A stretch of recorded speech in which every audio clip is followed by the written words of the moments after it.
ಮರುಸಿಂಚನ ವಿದ್ಯಾರ್ಥಿಗಳ ಅಭ್ಯಾಸ ಪುಸ್ತಕ ಮಾಲಿಕೆಯಲ್ಲಿ 9ನೇ ಗಣಿತ ವಿಷಯಕ್ಕೆ ಸಂಬಂಧಪಟ್ಟಂತೆ ಒಂದು ಬೆಂಬಲಿತ ಹಂತದ ಪುನರ್ಮನನ ಹಾಳೆ 2ರೊಂದಿಗೆ ನಾವು ಇವತ್ತು ಅವುಗಳಿಗೆ ಸಂಬಂಧಪಟ್ಟಂತಹ ಒಂದು ಪರಿಹಾರಗಳನ್ನು ನೋಡೋಣ.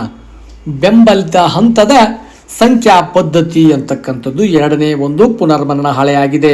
ವಿದ್ಯಾರ್ಥಿಗಳು ಭಿನ್ನರಾಶಿಗಳ ಗುಣಾಕಾರ ಮತ್ತು ಭಾಗಾಕಾರ ಕ್ರಿಯೆಯನ್ನು ಈ ಒಂದು ಪುನರ್ಮನನ ಹಾಳೆಯಲ್ಲಿ ಮಾಡುವರು. ನೋಡಿ, ಇಲ್ಲಿ ಭಿನ್ನರಾಶಿ ಅಂತಕ್ಕಂಥದ್ರ ಬಗ್ಗೆ ಪೂರ್ಣದ ಒಂದು ಭಾಗ ಅಂತ ಕೊಟ್ಟಿದ್ದಾನೆ. ಚಿತ್ರವನ್ನು ಗಮನಿಸಿಕೊಂಡು ಹೋಗ್ತಾ ವಿದ್ಯಾರ್ಥಿಗಳು ನೋಡ್ತಾ ಇರಬಹುದು.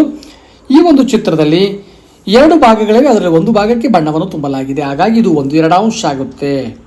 ನಂತರದ ಇಲ್ಲೂ ಕೂಡ ಹಾಗೆ, ಇಲ್ಲೂ ಕೂಡ 2 ಭಾಗಗಳಲ್ಲಿ ಒಂದು ಭಾಗದಲ್ಲಿ ಬಣ್ಣವನ್ನು ಹಾಕಲಾಗಿದೆ, ಇದು ಕೂಡ 1/2 ಅಂಶ. ಸೊ 3ನೇ ಒಂದು ವೃತ್ತದಲ್ಲಿ ನೋಡಿದಾಗ ನಮಗೆ ಒಟ್ಟು 9 ಭಾಗಗಳಿವೆ. ಅದರಲ್ಲಿ 5 ಭಾಗಗಳನ್ನು ನಾವು ಏನಾಗಿದೆ ಇಲ್ಲಿ 5 ಭಾಗಗಳಿಗೆ ಬಣ್ಣವನ್ನು ಹಾಕಲಾಗಿದೆ. ತಾವು ಇದನ್ನು ಗಮನಿಸಬೇಕು.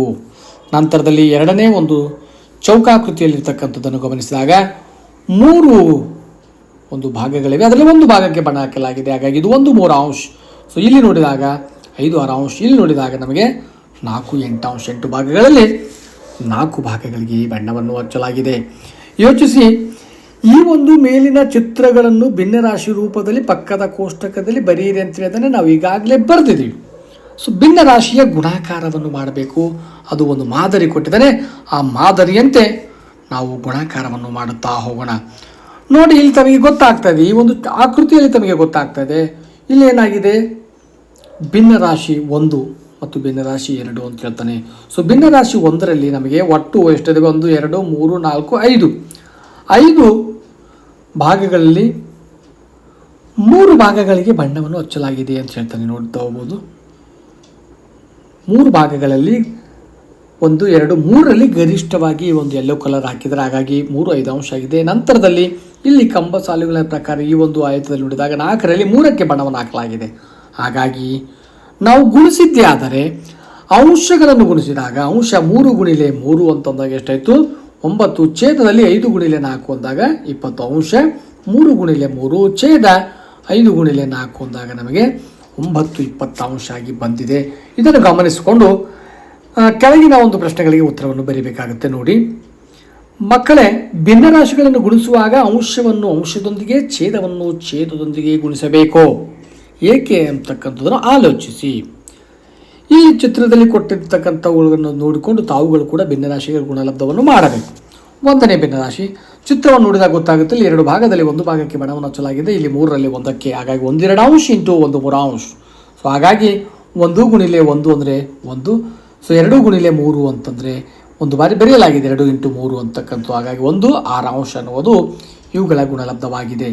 ನಂತರದಲ್ಲಿ 2ನೇ ಚಿತ್ರವನ್ನು ನೋಡಿದಾಗ ಇಲ್ಲಿ 9ರಲ್ಲಿ 7 ಭಾಗಗಳಿಗೆ ಬಣ್ಣವನ್ನು ಹಾಕಲಾಗಿದೆ, ಹಾಗಾಗಿ ಇದು 7 9 ಅಂಶ. ಇದು 7ರಲ್ಲಿ 2ಕ್ಕೆ ಬಣ್ಣವನ್ನು ಹಚ್ಚಲಾಗಿದೆ, ಹಾಗಾಗಿ ಇದು 2 7 ಅಂಶ.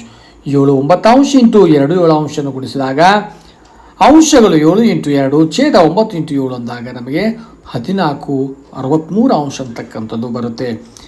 ಇಲ್ಲಿ ಕೆಳಗಿನ ತ್ರಿಭುಜದಲ್ಲಿರ್ತಕ್ಕಂಥ ಚಿತ್ರಗಳನ್ನು ಗಮನಿಸಿದಾಗ ಮೊದಲನೇದಲ್ಲಿ 4 ಭಾಗಗಳಲ್ಲಿ ಅಲ್ಲಿ ಯಾವುದೇ ರೀತಿಯದಕ್ಕೆ ಬಣ್ಣವನ್ನು ಹಚ್ಚಲಾಗಿಲ್ಲ. ಸೊ ಹಾಗಾಗಿ 0 4 ಅಂಶ. ಇಲ್ಲಿ 4ರಲ್ಲಿ 3 ಭಾಗಕ್ಕೆ 0 ಬಣ್ಣವನ್ನು ಹಚ್ಚಲಾಗಿದೆ ಅಂದರೆ 3 4 ಅಂಶ. ಸೊ 0 4 ಅಂಶ ಇಂಟು 3 4 ಅಂಶ ಅಂದರೆ 0ಯಿಂದ ಯಾವುದೇ ಅಂಶಕ್ಕೆ ಗುಣಿಸಿದಾಗ ನಮಗೆ 0 4 4 16. ಸೊ 0ಗೆ 16 ಭಾಗಿಸಿದಾಗ ಬರ್ತಕ್ಕಂಥ ಉತ್ತರ ಏನಾಗಿದೆ, ಇಲ್ಲಿ 0 ಆಗಿದೆ ಅಂತಕ್ಕಂಥದ್ದು ತಾವು ಇಲ್ಲಿ ಗಮನಿಸಬಹುದು. ಹಾಗಾಗಿ ಮಾದರಿಯಂತೆ ಈ ಕೆಳಗಿನ ಲೆಕ್ಕಗಳನ್ನು ಗುಣಿಸಿ ಅಂತೇಳಿಗಿಸಿ ಇಲ್ಲಿ ಕೊಟ್ಟಿದ್ದಾನೆ. ತಾವು ನೋಡ್ತಾ ಹೋಗ್ಬೋದು. ಮಾದರಿಯಲ್ಲಿ ಭಿನ್ನರಾಶಿ 1 ಮತ್ತು ಭಿನ್ನರಾಶಿ 2ರ ಗುಣಲಬ್ಧವನ್ನು ಮಾಡಿದ್ದಾನೆ.